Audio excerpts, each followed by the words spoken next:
Okay, the last of the micronutrients, but definitely the most important, water. I think many of us don't really understand the importance of water and how it can directly affect our performance.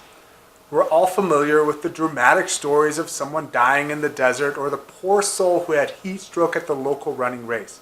But are we familiar with how we can be frequently making our body struggle because there just isn't enough water in it?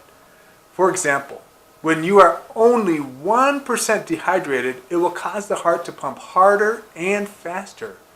And when we are 2% dehydrated, we are actually going to start to experience decreased performance levels. 2%. That's like nothing, right? That's why it's important for us to understand what proper hydration is. For most, staying hydrated means that you are drinking glasses of water. This form of hydration is only responsible for about 60% of your total hydration needs.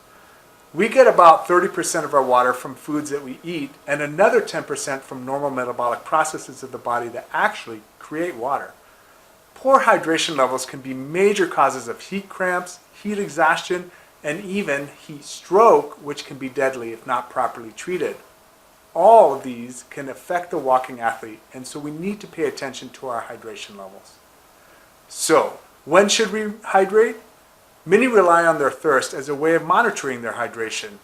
But that is like waiting for the engine oil light to come on in your car before checking your engine oil. Basically, your engine's cooked. And for us, it's the body's last resort for getting you to some water quickly. So, learn to avoid having the low water light come on by having a good hydration strategy that's quick and easy. Of course, your hydration levels are most affected by your sweating. You know, I was in Florida on vacation and all I did was think about the large amounts of sweat I was producing and drinking cool water to try and cool me down. But living here in Colorado with a very dry atmosphere means that our sweat quickly evaporates, which is great for keeping us cool, but bad because we are frequently not aware of just how much we are sweating. That means we can quickly become dehydrated and not even notice. To avoid this, we need to consider factors that will influence how much we are sweating. These factors include 1. Your hydration levels. What is your level of hydration before you started exercising as well as during and after? 2. Clothing. What you wear is a big factor in regulating body temperature. Loose clothing, cotton, and clothing that doesn't breathe will restrict normal evaporation and your body will sweat more to try and cool itself. 3. Weight. Excess body fat and large body types are more susceptible to overheating and will tend to sweat more. 4. Health. If you are sick, have a fever, on medications, you are more prone to overheating and dehydration. 5. The weather. Hot and humid weather will cause your body to sweat. When we sweat, we lose water and electrolytes. If you haven't acclimated to the local temperature, you are prone to overheat. 6. Poor aerobic fitness. If you aren't fit, your body is less efficient, will heat up faster, and has not established effective cooling system yet. Number 7, overexertion. Working out for too long will deplete your resources and dehydrate you if you're not properly replenished. Number 8, the very young and older folks. Very young and older folks tend to have a less efficient cooling mechanism and can't always accurately tell just how hot they are. Number 9, inadequate acclimatization. Not allowing your body about 2 weeks to acclimate to hot weather can mean overheating and dehydration.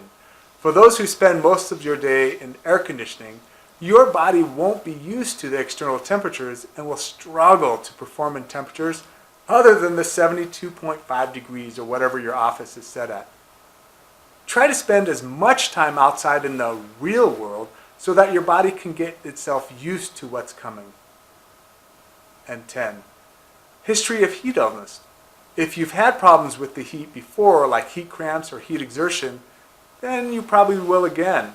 Make sure you pay attention to the temperatures you are in and have a good hydration strategy. So having a good hydration strategy is a great idea. A good strategy includes pre, during, and post-activity hydration.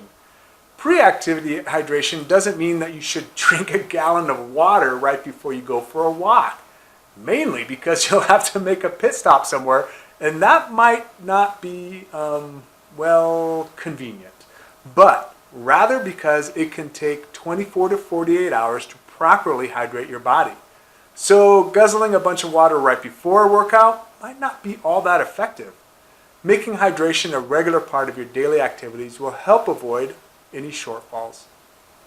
During exercise, ingest about a cup of water about every 10 to 20 minutes of exercise, depending on the variables we talked about before.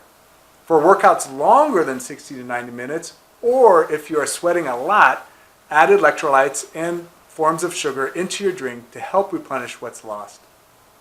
Avoid drinking fruit juices since the fructose can cause GI distress. Now post-exercise, make sure to refill your water reservoirs to get ready for the next event. The sooner rehydration occurs, the better. A way to check how dehydrated you are is to check the color of your urine. The darker your urine, the more concentrated it is. Usually this means that you are not adequately hydrated. A big mistake people make when doing this is to check the color of their urine once it's in the toilet bowl and mixed with the bowl water. But the problem is that it gets diluted with the water sitting in the bowl and will be lighter than it actually is, which can be very misleading. It's better to urinate into a cup to get the best color. Another way to determine your post-exercise hydration levels is to weigh yourself before and after exercise. The difference between your weight before exercise and after exercise will reflect mostly water loss. You can only burn about 1 to 2 pounds of fat in a week. Anything other than that is probably water loss. Sorry to be a party pooper for those who thought they just burned off 2 to 3 pounds in their hard workout.